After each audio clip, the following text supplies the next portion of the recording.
Breaking news coming this evening as Jade Cargill's contract with All Elite Wrestling has now reportedly expired. In addition to that, the former TBS champion is reportedly slated to be at WWE's Performance Center next week, possibly in a bid to finalize a move to World Wrestling Entertainment. The Rock made his surprise return Friday night on SmackDown to WWE television, and he has delivered big social media numbers. We'll let you know what they are. And the Righteous on AEW Collision score a shock upset over the Hardys.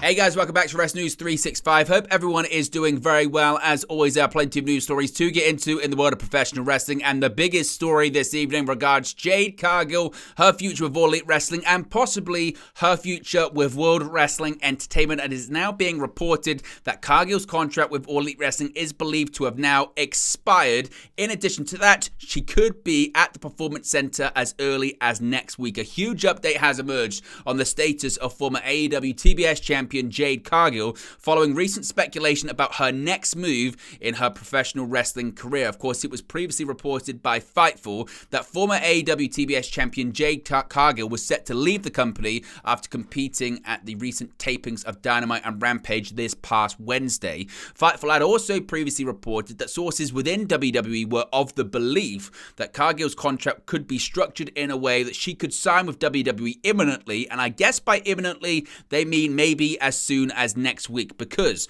Mike Johnson of PW Insider is now reporting that Cargill's AEW contract is believed to have expired.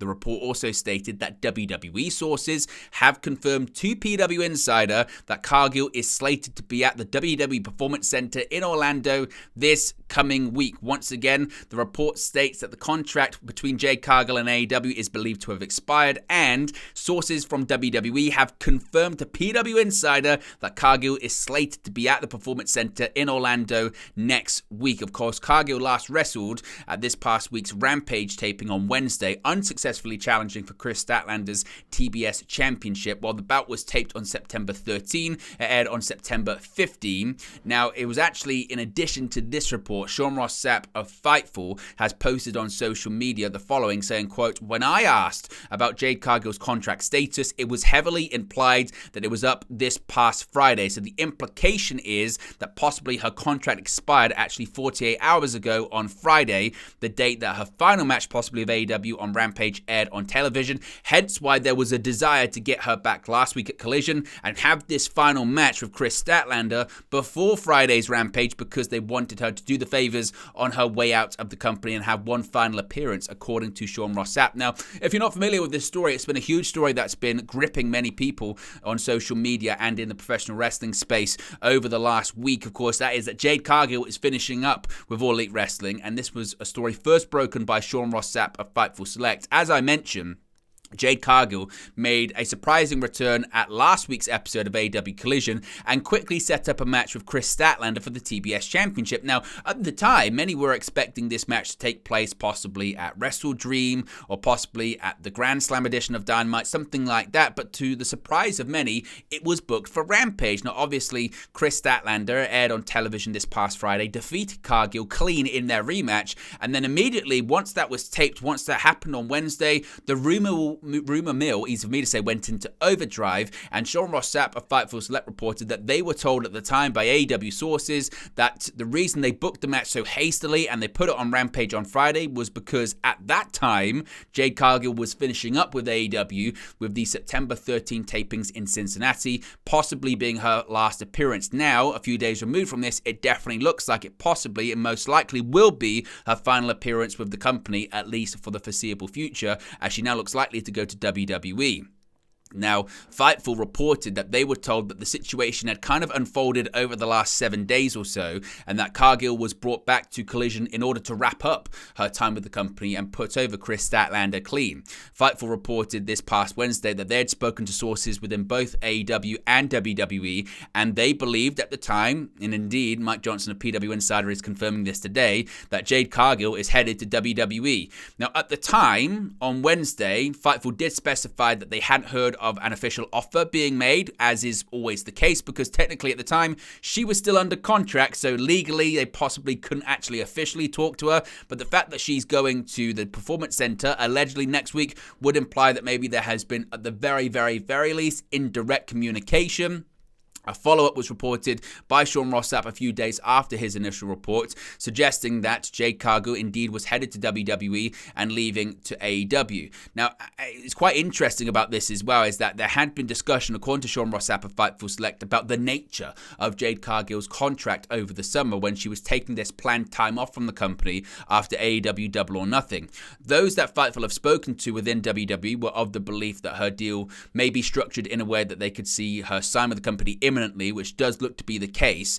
There was discussion, according to Sean Ross Sapp, of Jade Cargill holding option years in AEW. They haven't been able to confirm that. Nevertheless, it looks like a contract indeed has now expired. Now, according to Sean Ross Sapp, and this is where we get into elements of different reports saying different things. Fightful are saying they haven't heard why specifically that Jade Cargill was looking to make the move, but one source indicated to Fightful that it wasn't financially motivated. However, you do have other people, Dave Meltzer, Brian Alvarez, people that are maybe closer to the AEW side of things, suggesting that they couldn't come to terms on money, with Brian Alvarez going as far as saying that actually they were miles apart on money. Now, upon returning backstage following her match with Chris Statlander in Cincinnati, according to Fightful, Jade was greeted by several members of the roster who exchanged hugs. It was seen as a farewell within the company. If you watched the broadcast on Friday, it certainly came across as that, although commentary didn't overtly reference that Cargill was leaving. There were many within the company that said that she would be headed to WWE, according to Fightful, but they've not heard that she had explicitly said that herself. Instead, according to Fightful, Cargill had told people that she may focus on family and her softball team that she and Brandon Phillips own together. Now, Jade Cargill does have a team of representatives for her deals, so she would have agents and representatives negotiating a contract with WWE, and also that may be how she maybe has had informal conversations and informal talks with WWE. And actually, the rumors internally within WWE of Cargill coming in actually date back to last Monday on Raw, prior to this story breaking. Some top WWE superstars had heard that Jade Cargill was heading to the company reportedly as early as last week, and it was a topic of conversation and discussion backstage during the Monday Night Raw broadcast on Monday. As far as plans for Cargill moving forward, we haven't really heard all that much. There's been speculation and speculatory reports that she could go to NXT or she might go straight to the main roster. That's yet to be confirmed, but what are your thoughts on the latest developments when it comes to Jade Cargill? What are your thoughts on the news that her contract is believed to have now expired and the fact that she's reportedly slated to be at the WWE Performance Center next week? Do you think that this is an indication she's going to be signing with WWE very soon? Do you now believe the reports she's leaving AEW? Where do you think she'll go? Main roster, NXT? Let me know your thoughts about all of it in the comments section below. Now, The Rock had social media and the pro wrestling world buzzing after making his surprise return to WWE television Friday night on SmackDown, and the WWE videos surrounding The Rock's return on Friday, September 15 edition of SmackDown have amassed incredible numbers of views. In the opening segment of Friday's show, The Rock made his surprise return to interrupt the confrontation between Pat McAfee and Austin Theory. After things got physical, the Hollywood star dropped Theory with a spinebuster and a people's elbow. The former WWE champion also appeared in backstage segments with the likes of John Cena.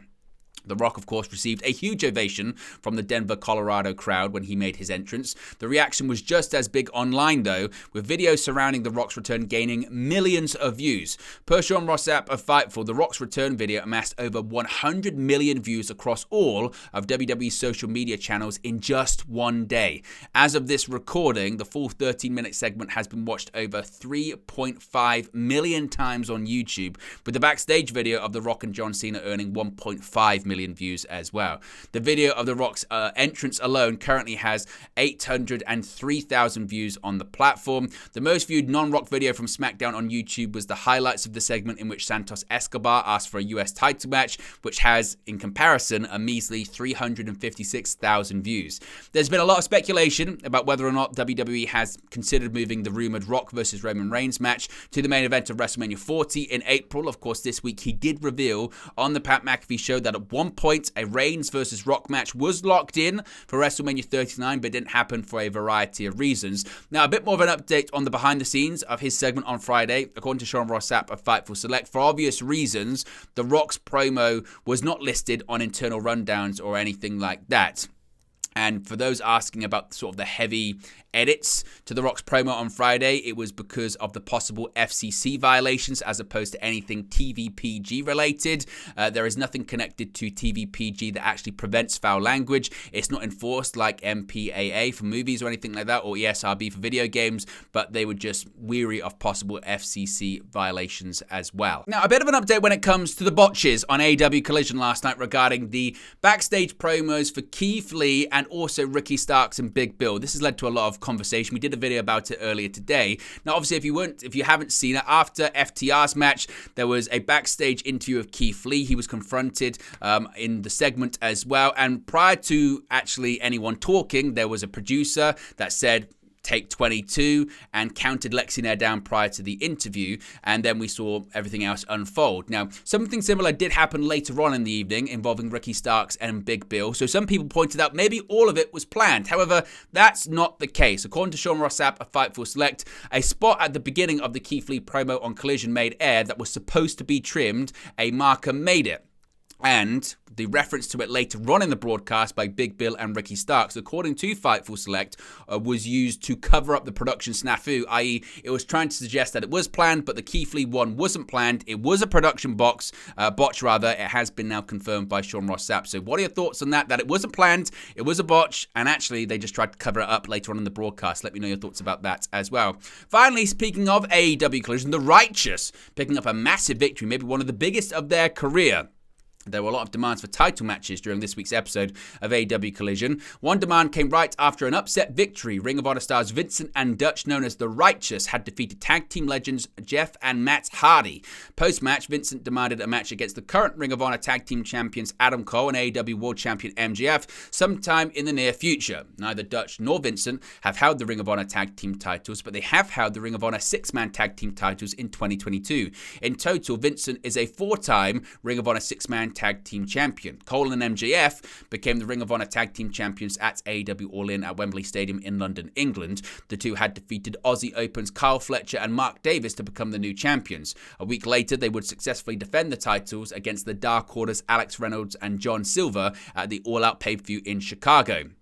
Dutch and Vincent made their return to Ring of Honor back in March at Supercard of Honor. Since they were feuding with the Dark Order and former Dark Order member Stu Grayson, they've even actually added him to their stable. Their last match before Saturday's Collision was on the August 30 episode of AEW Rampage, where they took part in a Ring of Honor World Tag Team Title #1 Contenders Battle Royal.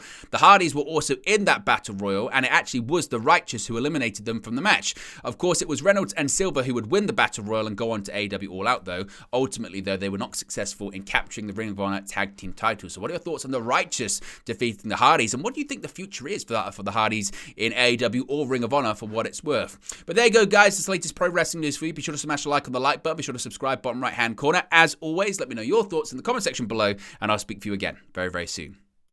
Hey guys, thank you for watching, listening, streaming, or however you come across this video today. Be sure to click on the video on the right there to watch our next video, or click the bottom there to subscribe, or the bottom right hand corner. Thank you very much, and I'll speak to you again very soon.